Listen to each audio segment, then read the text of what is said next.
여의도 계모 임시파 한미 관세 협상 외교 바보 이재명. 여의도 개모임 이제 드디어 10화를 시작해 보겠습니다. 벌써 10화예요? 네, 10화고 그리고 이제 달라진 사항이 이제 저희 구독자가 14명. 그래 좀 늘어났네. 무려 14명이고. 어서 빨리 학교 채널을 탈출해야 되는데. 네, 학교 채널 탈출하려면 아직 900명, 1000명 되죠. 최근에도 학교 채널 네, 아니야? 학교 채널인데 어쨌든 뭐 그래도 누군가가 듣고 있다는 거고, 또 오늘은 새로 오신 분이 있어요. 소개 한번 해주시겠어요? 네, 안녕하세요. 저는 조계원입니다. 초대해 주셔서 감사합니다. 축하드립니다. 굉장히 이제 전문적인 지식을 가진 분을 이제 오늘 이 자리에 이제 초대를 했고요. 앞으로 계속 나오실지는 모르겠지만 어찌됐든 오늘 한번 이제 재밌게 이제 얘기하면서 네. 이제 뭐 이런저런 얘기해봤으면 좋겠습니다. 너무 기대하고 있어요. 뭐 오늘 할 얘기는 뭐 이제 다들 이제 알다시피 이제 미국하고 이제 관세 협상이 이제 끝났잖아요. 관세 협상이 그동안 오랫동안 끌어왔었고 큰 문제니까 이제 드디어 타결이 됐으니까 얘기를 해봐야 될 텐데, 먼저 재밌는 거는 이제 지금 관세 협상이 타결이 됐는데 민주당에서는 지금 엄청나게 스스로 찬양을 하고 있어요. 이재명 대통령이 이제 외교 천재라더니 이제 막 외교 승리다 막 그런 얘기를 하고 있는데 아니 근데 이거는 만약에 말이 안 되는 게, 애초에 이재명 대통령이 이제 미국하고 이제 협상을 갔을 때 그때 정부에서 뭐라고 얘기했었냐면 현금 투자 비중은 5%밖에 안 된다. 나머지는 뭐 이제 대출이나 보증으로밖에 안 된다. 뭐 그리고 뭐 쌀이나 이제 농수산물 시장은 이제 먹혔다. 그 식의 얘기를 하는데 이제 오늘 드러난 걸 보면 확실하게 드러낸 거는 5% 현금이 아니라 대부분이 현금이고 그냥 바뀐 거는 저번에 미국이 요구했던 거는 이제 2천억 달러 그걸 이제 일시불로 달라고 한 거였는데 그거는 이제 10년 할부. 네. 10년 할부로 이제 바꾼 거. 이제 그게 이제 그 결정적인 거고, 통화 스워프도 없었고 그래서 그게 문제였고, 그리고 농수산물 시장 같은 경우에는 우리 정부는 다 막았다고 했는데 그 미국 상무부 장관이 이제 거기 올린 거를 SNS에 올린 걸 보면 한국 시장 개방했다 이 얘기를 했잖아요. 그러니까 이게 저번에도 마찬가지고 지금도 그렇고 이게 진실 게임으로 가야 돼요. 또 아니 지금 협상을 지금 이제 뭐 한두 번 한 것도 아니고 계속하고 있었고 몇 달이 지났는데 아직도 이걸 진실 게임을 해야 돼요. 그러니까 너무 황당한 거죠. 맞아요. 뭐 지난번에 뭐 협상문 합의문이 필요 없을 정도로 잘 된 합의라고 하더니 알고 봤더니 사실 아니었고, 이번에도 뭐 처음에는 3,500억 불 이렇게 업프론트 선불로 하라고 했다가 뭐 이제는 2,000억 불을 10년에 나누어서 하니 너무 잘 된 거다. 이게 뭐 어떤 포인트에서 잘 됐는지 저는 잘 모르겠습니다. 그러니까 애초에 우리나라 같은 경우는 이제 이명박 정부 때 한미 FTA를 해가지고 미국하고 무관세로 이제 무역을 했었고, 그래서 한국 같은 경우에는 저기 자동차 관세가 0이었잖아요. 네. 그리고 반면에 이제 일본이 5%였나? 10%였나? 5%였을 거예요. 네. 그래서 우리나라가 이제 EU나 이제 미국이 일본에 비해서 유리하게 수출할 수가 있었고, 그래서 현대 기아차가 미국 시장을 어느 정도 이제 성장할 수 있는 기회가 있었거든요. 그렇죠. 근데 이제는 완전히 다 똑같아졌어요. 네. 유럽하고 그러니까 EU하고 일본하고 한국과 다 똑같이 15%예요. 네. 그러면 한국 차의 이제 가격 경쟁력이 그만큼 이제 떨어질 수밖에 없는 거니까. 맞아. 과거하고 달라지니까, 그러니까 기존하고 이제 환경이 달라진 거거든요. 그런데도 뭐 이제 자가실천을 하고 있어요. 이게 좀 웃긴 거죠. 우리가 다 생각한 게, 그러니까 처음에 우리가 예상한 것보다는 덜 맞은 건 맞아요. 맞아요. 무슨 중국한테 때린 것처럼 무슨 뭐 관세 100% 때리는 거 아닌가 무슨 뭐 그게 엄청 많이 있었는데, 솔직히 그건 아니어서 이제 최악은 피한 거는 맞는데, 최악을 피했다고 해서 그거 가지고 외교 천재라고 얘기하는 게 아니죠. 저는 그게 제일 이해가 안 가요. 네, 맞아요. 아니, 그러니까 10대 맞을 걸 6대만 맞았다. 그거는 우리가 뭘 잘해서 덜 맞은 게 아니라 그냥 때리는 사람의 마음인 거잖아요. 그걸 가지고 뭐 외교 천재라고 말하는 것 자체도 사실은 훨씬 더 이전부터 대통령이 되고 나서부터 바로 한미 정상회담 한다거나 아니면 관세, 그때는 사실 관세 유예 기간이었기 때문에 할 수 있고 했었어야 됐는데 계속 미루다가 이제 10대 맞아야 되네? 어떡하지? 그러다가 6대 맞았어. 너무 잘한 거야. 그걸 가지고 우리가 잘했다고 칭찬할 포인트는 아닌 것 같아요. 그렇죠. EU 같은 경우에는 일찌감치 이제 무역부산 타결하고 이제 관세 15% 적용 받아가지고 이미 하고 있었는데, 네. 우리나라 그동안 이제 타결 못 해가지고 25% 받고 있었잖아요. 네, 그렇죠. 맞아요. 네. 그리고 뭐 또 오늘 이번에 왜 와서 선물 준 거, 공관 선물 드리고, 1억 넘는다고 하더라고요. 네, 그리고 야구공 받았잖아요.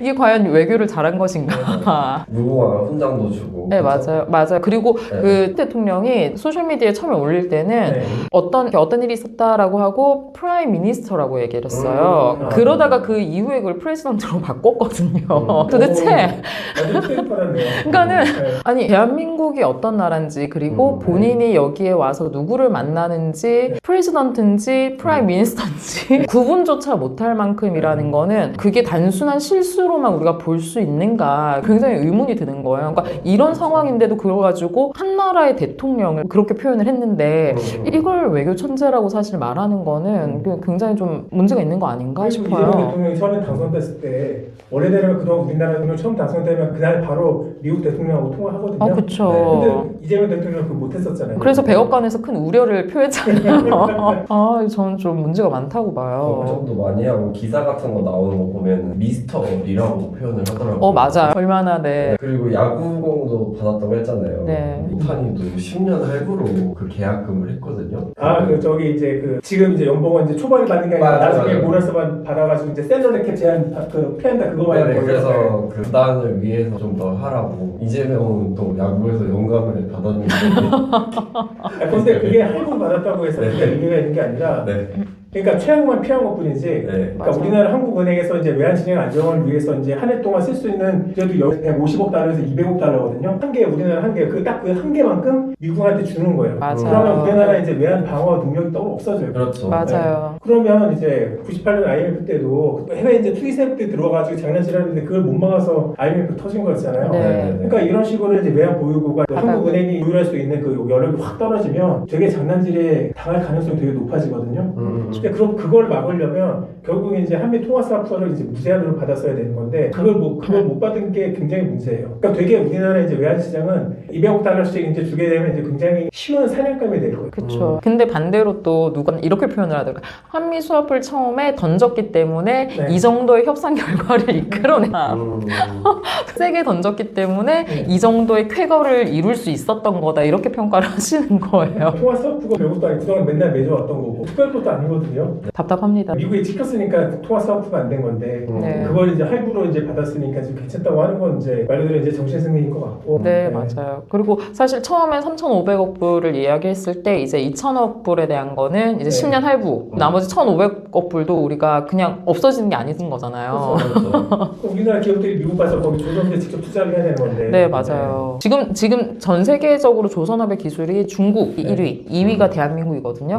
네. 그리고 미국에서는 조선업이 사실은 단순하게 그냥 제조업이 아니라 네. 그 나라의 경쟁력과 안보를 이렇게 키우기 위해서, 그러니까 중국과의 패권 다툼에서 이기기 위해서인 건데 그런 것들을 우리가 가서 돈도 대주고 기술도 대주고 다 도와주면서 1,500억 불어치를 네. 어떤 포인트에서 그럼 외교가 잘 됐다고 저희가 생각을 해야 되는 거죠? 그러니까 조선업이 그렇게 털리면 진짜 네. 그 조선업은 유일하게 자동화가 안 되는 사람 중공업이에요. 네. 그러니까 일반적인 뭐 반도체라든지 자동차라든지 그런 것들은 다 자동화가 되는데 네. 조선업은 그 자동화가 안 돼요. 직접 이제 그 인부들이 이제 근로자들이 기술자들이 그 벽면 타고 올라타가지고 막 용접해가지고 네. 해야 되는 말 그대로 이제 그 근로집약적 산업이거든요. 네. 근데 그럼에도 불구하고 부가가치 산업이고 그래서 인력 구조가 굉장히 중요하기 때문에 그러니까 일해본 사람이 있어야 돼요. 근데 미국은 이미 조선 산업이 망했기 때문에 그쵸, 일해본 그쵸. 사람이 없어요. 네. 그래서 일해본 사람이 그나마 남아있는 게 우리나라인 건데 네. 그걸 다 이제 미국으로 옮겨간다고 하는 것은 그 인력 노하우도 다 옮겨간다는 거고 그러면 원래대로라면 이게 아니었으면 우리나라의 조선 산업이라는 것은 다른 나라에서 따라올 수가 없어요. 맞아요. 왜냐면 그 인력을 키우는 것 자체가 거의 또 이미 그거를 포기한 국가는 불가능하기 때문에 맞아요. 근데 일부러 이제 그 경쟁자를 만들어준다는 거고 그리고 우리의 인력 노하우가 유출이 유출된다는 되는 거고 거죠. 아니 그 사람 다 넘어갈 수도 있어요 그냥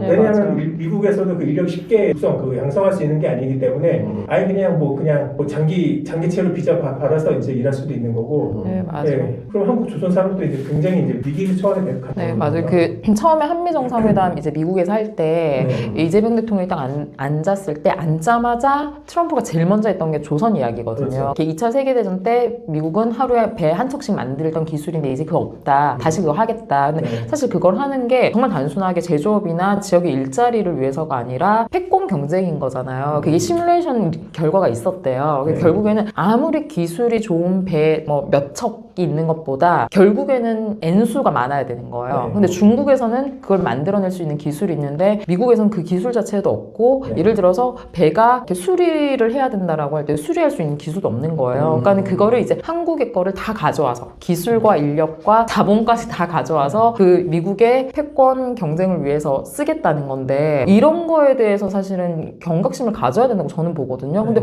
이걸 어떻게 뭐 협상을 잘했고 외교 천재라고 말할 수 있는지 굉장히 이거는 국민들을 좀 눈속임을 하는 것 같아요. 네, 그렇죠. 조선산업이 이제 단순히 이제 산업뿐만이 아니라 이제 국가 안보에도 직접적인 이제 연결이 돼 있는 건데 네. 그걸 그렇게 내주고 나서도 잘했다 이제 그렇게 얘기한다는 게 그게 황당하죠. 네, 말이 안 되는 것 같아요. 너무 저는 그래서 화가 나요. 그러니까 지금 실질적으로 우리가 보기에는 지금 다 또 이재명 대통령이 경주에서 한중 정상회담 물론 하는 거지만 그렇게 한중, 한미, 미중 다 하고 있잖아요. 그리고 이제 받아오고만 해도 뭐 트럼프로부터 받아낼 거 진짜 다 받아내. 결국에 이제 결과지만 보면은 나아진 건 없는 거잖아요. 그렇죠. 그냥 불확실성을 명확하게 했다 이 정도? 그러니까 카드로 땡겨서 써놓고 와, 저 이제 드디어 이걸 10년에 나눠서 갚을 수 있게 된다고 해서 그 액수가 달라지는 건 아니잖아요. 결론적으로 말하면. 그러니까 받은 거 하나 있잖아요. 저 핵추진 잠수. 저는 이거도 조건으로.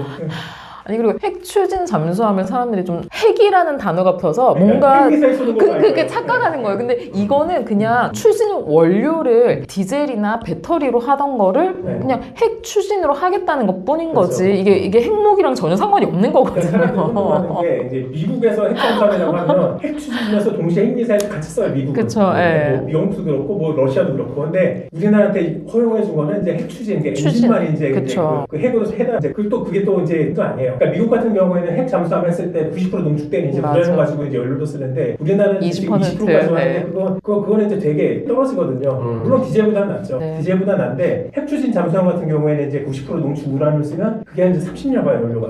30년마다 이제 그 연료를 갈면 되는데 그런데 이거 20% 농축 우라늄이면 한 5년? 5년에 한 번씩 갈아야 되거든요. 그 효율 떨어지고 왜냐면 그리고 핵 추진 잠수함에서는 그 연료 갈을 때마다 아예 그 재조립을 해야 돼요. 네. 그러니까 무슨 뭐 이제 주유소 기름 넣는 그런 게 아니라 아예 배를 분해해서 다시 집어넣는 게 이제 그 핵 추진 잠수함의 네. 그 연료인데 근데 그것도 이제 5년마다 그 뚜껑을 연다는 게 참 이제 문제인 거고. 맞아요. 네. 네. 그리고 결정적으로 한국이 별로 그 추진 잠수함 필요가 없어요. 맞아요. 네. 그게 핵심이에요. 그러니까 국민들은 뭔가 엄청나게 뭔가를 한 것 같은데 사실 예를 들어서 우리가 한국 북한의 관계나 견제를 할 거면은 핵 추진 잠수함 자체가 게임 체인저가 될 수가 없는 거예요. 그러니까 각 국가마다 이제 해군 교리가 있는데, 그러니까 미국이나 러시아 이제 그 전 세계 바다 패권을 가지고 경쟁하는 그런 대양 해군을 키우는 그쵸. 국가에서는 핵 추진 잠수함이 당연히 필요하죠. 맞아. 네. 그런데 우리나라는 뭐 전 세계 대양을 뭐 차지하거나 그런 생각이 안 없어. 들어요. 할 수가 없어. 맞아요. 갈등할 때 있어서 이제 그걸 충분히 방어하고 이제 방어할 수 있다. 이제 그게 필요한데 북한하고 이제 방어할 때 굳이 핵 추진 잠수함까지 필요 없어요. 그러니까 저는 오히려 지금 핵 추진 잠수함에 그래 내가 허락해줄게. 근데 이게 저는 무서운 게 네. 중국과 대만의 관계나 몇 년 후에 있을 여러 가지 국제 정세에서 오히려 이거 핵 추진 잠수함을 받고 나서 빼도 박도 못하는 그런 상황이 될 수도 있다고 저는 보거든요. 왜 그런 건가요? 저기 추진 잠수함 우리가 받음으로써 중국이 오히려 한국을 불편하게 여기게. 그러니까 우리가 그 가능성도 염두에 두고 있거든요. 예를 네. 들어서 그랬을 때에도 그러면 우리가 우리는 뭐 여기에서 어떤 형태로 어떤 기여를 할 거야라는 그런 예를 들어 요구가 왔을 때 외면하기 어려울 수 있는 거죠. 더 큰 책임감이나 의무감을 가지고 또 해야 되는 거죠. 핵 추진 잠수함 하나 이거 때문에 그리고 가능성이 있게 지금 와서 우리가 뭐 확답하거나 확언할 수는 없겠지만 그럴 가능성에 대해서도 저는 좀 염두에 둘 수 있다고 그래서 항상 봐요. 하는 얘기가 이거죠. 이제 막 중국이 대만을 침공했을 때 그건 주한미군은 어떻게 할 것인가. 그쵸. 그래서 네. 주한미군이 이제 대만 쪽으로 이제 전개하게 되면 네. 그러면 이제 한국은 그런 중국하고 전쟁하는 것이냐 말이야. 맞아요. 그러니까 우리나라 생각만 하면 이제 주한미군이 움직이는 거지 우리는 전쟁 안 한 겁니다라고 하겠는데 그러면 이제 그럼 주한미군이 이제 한국을 본고지로 가지고 이제 중국 공습하고 그러는데 그럼 중국은 한국 땅이니까 그럼 때리지 말아야지 생각할까요? 안 하죠. 그쵸, 맞아요. 네. 저는 이게 핵 추진 잠수함을 가지고 사람들이 굉장히 높게 평가를 하거나 아니면 이렇게 평가하시는 분도 계시는 거예요. 최근에 이재명 대통령 지지율이 좀 떨어지고 부동산 정책이나 이런 거 여러 가지 국감 이슈들 때문에 떨어지는데 나름 사실은 핵이 들어가는 무언가는 안보라고 생각을 하는 거예요. 그래서 뭐 관세 문제 그런 거 솔직히 직접 와닿지도 않고 네. 그냥 되게 복잡하고 어려운 문제지만 그냥 국민들 봤을 때 핵잠수함 이게 되게 단순한 이해하기 되게 쉽고 단순하잖아요. 뭔가 큰 거 한 것 같아요. 여기서 네. 뭐 이재명 대통령이 알고 봤더니 그래도 좀 보수화된 안보를 생각하는 사람인가 말하는 메시지를 주기에는 너무 쉬운 거예요. 실상은 아닌데. 그래서 일부러 그런 걸 한 게 아닌가 싶기도 해요. 그래서 처음에 만찬사 할 때인가 환영할 때 그때 한 거잖아요. 그 발언을. 네, 예. 갑자기 그땐 뜬금없이 북한뿐만이 아니라 중국까지 언급하면 저는 이게 불러올 후폭풍에 대해서 시진핑도 굉장히 기분이 언짢았을 것 같은데. 많이 언짢겠죠. 표정도 안 좋고 본인이 항상 먼저 너무 쉐쉐를 오늘은 못한 것인지 오늘은 너무 땡큐 쪽으로 치중한 것인지.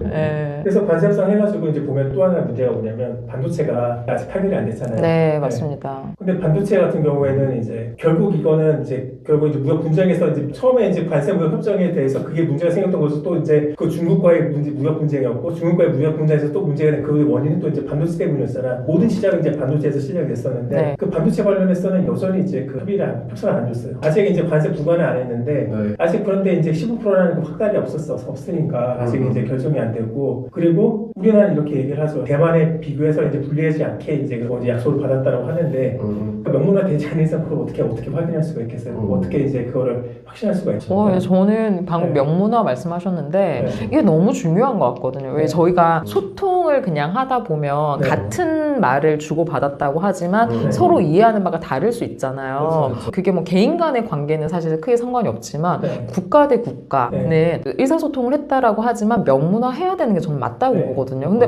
맨날 뭐 명문화를 왜 안 하는 거야? 저게 이제 X에 올리고 또 중요한 건 한국에서는 맨날 뭐 잘 됐대요. 잘 좋대요. 됐다고. 근데 네. 나중에 트럼프 X, 트럼프는 딴 얘기하고 있고 도대체 이번에 그런 거예요. 왜 그러는 거예요? 도대체 이 이번에 정 농산물 가지고 지금 딸 얘기 하고 시작했잖아요. 네, 저는 그러니까 정부에 대한 신뢰가 너무 많이 깨지는 것 같아요. 그러니까 일본은 그래도 명문화를 했거든요. 맞아요. 예. 근데 우리나라는 오늘도 그냥 이제 계속 그냥 명문화된 이제 그게 없잖아요. 그 이유가 뭐예요? 왜 명문화를 안 하는 거예요? 아니 보통 협상을 맺으면 예전에 한미 FTA도 맞을 때도 다 협상 다 공개했거든요. 그쵸. 예. 소통을 공개하고 이제 거기에 따라서 그 이해관계가 있는 뭐 농민들이라든지 그런 사람들이 다 준비를 해야 되겠다고 맞아. 준비를 해야 되고 정책을 준비해야 되기 때문에 네. 조금 다 공개됐어요. 무슨 뭐 이거는 안보 협정이 아니잖아요. 맞아요. 경제 관리 협정인데 그거를 공개하지 않는다. 일단 명문화를 일단 협정서에 명문화 해가지고 하지 않은 거예요. 그러니까 명문화를 하지 않은 거는 네. 사실 뭔가 불리하거나 불편한 네. 게 있기 때문에 명문화를 못 하는 거 아니에요? 그렇죠. 서로 간에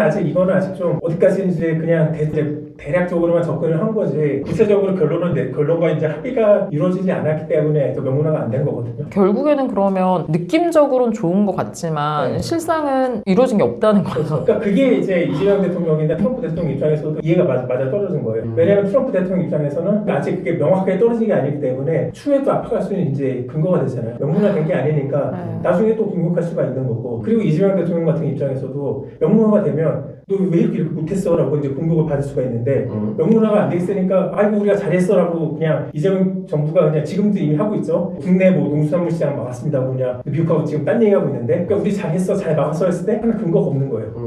그러니까 둘 다 이제 이재명 대통령하고 트럼프 대통령하고 둘 다 이득인 거죠. 각자 다른 이유로. 근데 이제 우리 국민만 이제 피해 보는 거고. 맞아. 저는 이거 좀 너무 문제고 손바닥으로 하늘을 가리는 것 같은 거 아닌가요? 그렇죠. 네. 근데 금방 이렇게 손바닥 손가락인 것 같아.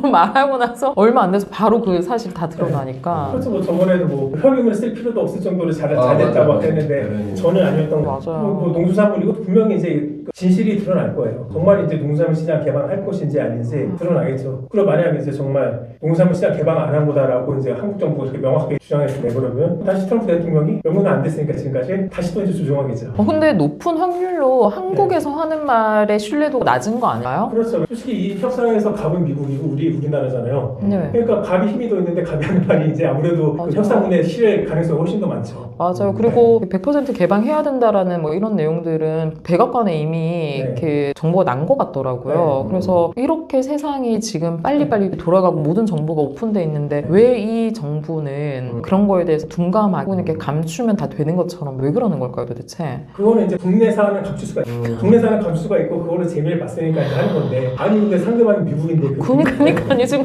전 세계가 주목하고 있는데. 상대방이 국민의힘이면 통하죠. 상대방이 미국이면 그거 어떻게 하는 거예요? 아니 그리고 지금 뭐 그 두 나라의 정상만 만났다 그러면 모르겠는데 지금 에이펙 기관이니까 지금 뭐 21개국의 나라에서 정상들이 참여해서 하니까 전 세계가 다 주목하고 있는 거 아닌가요? 뭐 감출 수가 있는 그런 사안이 아닌 것 같은데 이해는 안 됩니다. 뭔가 그 실무에 오래 있었던 사람들보다 운동을 해서 오게 된 사람들이 더 많잖아요. 그래서 본인들이 잘하는 장기를 지금 쓰고 있는 계속 그러니까 해왔던 거. 그 이재명 정부에서 뭐 외교 협상하고 목적했던 사람 있었나 한 명밖에 없어요. 네. 그 사람 말고는 이제 외교 사람이 없고 다들 그냥 학교에서 그냥 이제 반민주정했던 사람들이라서 맞아요. 그쵸.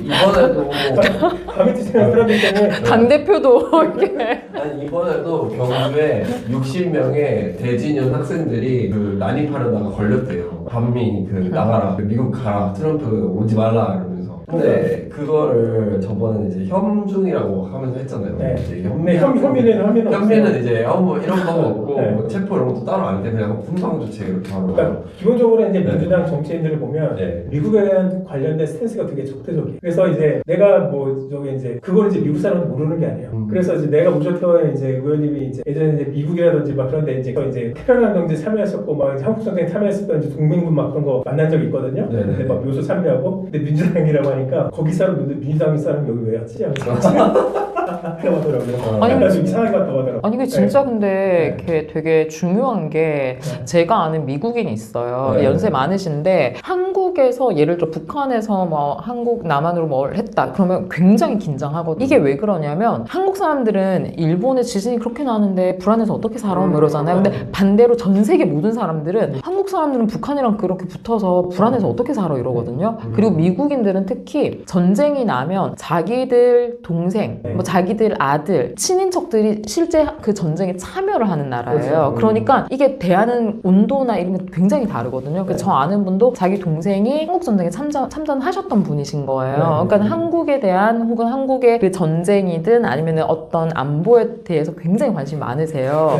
그런데 미국 니네 집에 가, 미국 가 하는 건 한국인밖에 없는 것 같아. 그러니까 전통적인 이제 옛날 그 미국 이제 공화당 보수 정치인들 보면 정서가 어떤 정서였냐면 한국 전쟁은 그래도 이제 동맹으로서 우리가 미국이 참전했으니까 한국 그래도 네가 책임져야지 하는 그 정서가 있었어요. 미국 그 보수 정치인들 사이에. 네. 그래서 한국이 이제 유리하게 미국에 수출해가면서 그 경제 성장을 할 수가 있었죠. 근데 그 정서를 이제 운동권 정권들이 잡으면서 이제 싹 다 망가뜨렸죠. 젊었을 때 양키보험 하시던 분들인데. 그쵸. 이렇게 던지셨잖아, 지금. 당 대표님. 그래서 미국하고 협상할 때도 그 일반적인 이제 일단 우리나라하고 미국하고 이제 6.25 전쟁 이후 계속 10년 동안 이제 동맹을 맺은 국가잖아요. 네. 그렇죠. 동맹을 맺은 국가에서 여당에서 이제 지금 이제 미국하고 한국하고 저희 관세 협상에 굉장히 중요한 협상을 하는데 어느 정치인 하나 미국하고의 이제 협상에 이제 그런 맥을 뚫어주는 사람이 한 명도 없어요. 아니 어떻게 이제 70년 동맹 맺은 날에 여당의 정치인 중에서 그런 사람이 한 명도 없어요. 보통 이런 일이 있으면 그동안 이제 뭐 미국 통이라고 알려져 있는 뭐 나서가지고 뭐 트럼프를 만나고 뭐 다른 뭐 저기 그쵸. 이제 뭐 하원 의장 만나고 상원 의장 만나고 뭐 그런 식으로 멀리 그렇게 다 뚫어줘야 돼요. 근데 그게 하나도 없이 그냥 다 이제 그냥 협상 관료들한테 그냥 니네 가서 다 해 하면서 그렇게 했잖아요. 그러니까 너무 무능한 거예요. 그러니까 정치인이라는 게 정치인들 보면 국회의원들 보면 그 의원 외교활동 3개 국가까지 이제 설정할 수가 있거든요. 그 중에서 미국 가는 게 제일 인기가 많아요. 그리고 거기 배당돼 있는 그 의원들도 제일 많거든요. 그래서 되게 많이 의원들이 미국에 가요. 그런데 그 정도로 이제 미국과의 관계가 중요한 거죠. 그런데도 그냥 뭐 할 수 있는 게 없는 거예요. 그냥 미국 가봤자 한국 이제 저기 기업인들 공무원들한테 접대받고 오다가 의전받고 오는 거예요. 저도 근데 한 말씀을 더 하면 저도 예전에 파이브 아이즈라고 하잖아요. 모 국가에서 잠깐 살았던 적이 있는데 그러니까 솔직히 말하면 북한이 이제 발사체를 쏘면 미사일을 쏘면 우리 느낌은 그냥 부부장수 아저씨가 부부팔로 왔다 이거예요. 솔직히 말하면. 근데 제가 어떤 일이 있으면 TV 뉴스 헤드라인 뉴스로 노스코리아 런치 뭐 미사일 그 심각하게 다루는 거예요. 맞아요. 바로 큰일 났다. 네이버로 들어가는데 아무 일도 없는 거. 그만큼 진짜 온도차가 굉장히 다르구나. 그걸 또 그리고 또 이제 김계준님 하는 말씀에 또 저희 생각 말씀드리면 이제 그 많이 지금 국회의원들이나 이런 거에 대해서 관세 협상에서 의견도 내고 막 그런 게 있어야 된다고 하셨잖아요. 근데 진짜 저도 요즘 뉴스를 보면서 되게 느끼는데 약간 좀 되게 평행세계에 사는 느낌. 지금 관세 협상이라는 굉장히 중요한 이벤트가 있는데 지금 우리 물론 국정감사 기간이지만 지금 우리는 다른 약간 그런 소모적인 그런 뉴스 있잖아요. 뭐 최민희 축의금이나 그런 거 지금 되게 집중하고 이렇게 얘기하고 있는데 지금 실질적으로 그게 제일 중요하잖아요. 맞아요. 제일 헤드라인인데 여기는 그냥 딴 세상에 약간 이야기를 맞아요. 하는 느낌? 맞아요. 정치인들이 그러는데 하물며 국민들은 더 그러니까 예전에 그래서 이제 국민의힘 쪽에서 민주당에 대해서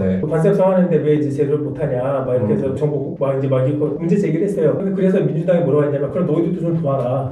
니들도 뭐 인맥 있으면 좀 도와라고 막 그래봐라고 했는데 그러면 이제 뭐 정보를 줘야 될 거 아니에요. 민주당이 이제 국민의힘한테 지금 뭐 협상이 지금 이거 지금 하고 있는데 이거 지금 막히고 있으니까 니네가 한번 할 수 있으면 그쵸. 풀어봐라. 네. 그렇게 되는데 아무런 공개를 안 해요. 국민의힘 못하죠 거기도. 그래서 국민의힘은 그래도 이제 미국하고 이제 관련된 인사들 좀 있을 거예요. 그쵸, 네. 맞아. 근데 그 네. 사람들 하나도 활용 안 해. 이런 게 아니라 네. 그 길거리 가시발제 정치를 계속 하시는 스트레스. 우리는 지금 선진국이잖아요. 그렇죠. 근데 정치는 그냥 계속 그 운동권 하던 그때 계속 머물러 그분들은 거기에 머물게 스트릿에 계속 계시는 것 같아요. 그 특징 뭔지 알아요? 그러니까 왜 스트릿에 머물러 있냐면 네. 40년 동안 공부를 안 했어요. 아. 아무 공부를 안 했어요. 그냥 맨날 뉴스만 읽고 이제 내가 여기서 어떻게 싸워야지 하면서 선동하고 그런 것만 있었지. 자기가 뭐 전문 분야 뭐 공학이라든지 경제학이라든지 정치학이라든지 뭐 법학이라든지 그런 데 가서 뭐 공부한 사람이 없어요. 저는 이게 굉장히 무서운 것 같은 게 최근에 그 중국 2015년에 중국 제조 2025를 발표를 했고 네. 이제 또 중국 제조 이렇게 2035를 발표를 했어요. 네. 그러니까 학습을 계속하고 큰 그림을 그리면서 비전을 가지고 나가는데 네. 지금 스트릿 정치 하시는 분들은 큰 그림이나 뭐 대한민국이 나아가야 될 방향은 전혀 관심 없고 적폐 청산해서 내란세로 이제 추출해야 돼요. 그러니까 적폐로 피곤하게 하더니 이제 내란으로 막 피곤하게 하고 네. 뭐 그 정말 그 V0 같은 김현지를 네. 또 어무를 해야 정말 저는 너무 피곤한 것 같아요. 그러니까 물론 그런 스캔들이 선진국에 없는 건 아니에요. 스캔들이 선진국에도 있어요. 그런데 그쵸. 이렇게까지 매몰되고 이것만 하고 있는 건 우리밖에 없어요. 그런 것 같아요. 그러니까는 그 뭐 말씀하신 것처럼 에이펙도 너무 중요하고 사실 네. 국감도 중요한데 네. 국감에서 다루어야 되는 주요 현안은 다 사라지고 네. 우리가 정말 뭐 결혼식 출국이 양자역학이나 왜 알아야 되는지 모르겠거든요. 정말 그렇죠. 청문회도 아니고 이거 청문회가 아니라 국감이잖아요. 네. 그러니까 차라리 상시국감 하는 나라는 불켜도 돼요. 맞아요. 근데 우리나라는 1년에 한 번밖에 없는 정기국감 하는 나라이기 때문에 이 기회를 잘 활용을 해야 되는데 이걸 이렇게 활용하니까 이제 개판인 거죠. 네. 맞아요. 상시국감을 좀 하면 좋겠어요. 네. 이동안 뭐 그냥 피곤하기만 해요. 아니, 근데 그렇게 하면 다들 이해관계가 이제 걸려있어서 안 돼요. 좀 국회의원도 싫어하고 저기 기업도 싫어하고 서로 다 서로. 싫어하니까. 약간 지금 약간 쇼츠 뽑아내는 기간으로 바뀐 것 같아요. 쇼츠 공장. 네, 쇼츠 공장 돌리는. 쇼츠